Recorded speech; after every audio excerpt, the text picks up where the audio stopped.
In today's video, I'm going to teach you how to download Japanese in Google Translate. We will walk through this slowly, so even if you are brand new to the app, you can follow along confidently. Start by opening the Google Translate app on your Android phone or iPhone.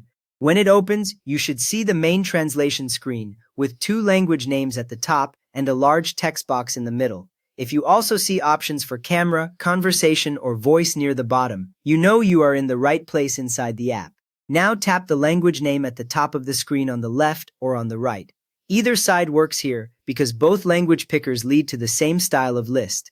When you tap it, a panel or full screen list will appear, showing a long list of languages, some with small download icons next to them. At the top of this list, you should see a search bar waiting for you to type. From there, tap into the search bar and search for Japanese.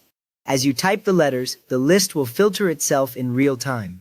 When you have typed enough, you should see Japanese appear as one of the options in the list. A beginner tip here, there is usually only one main Japanese entry, so if you see that single result, that is exactly the one you want.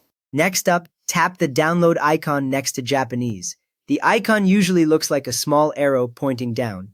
The moment you tap it, Google Translate prepares to save the Japanese language data on your device. If the arrow changes into a spinning circle, that means the app has started the download process and is getting things ready in the background.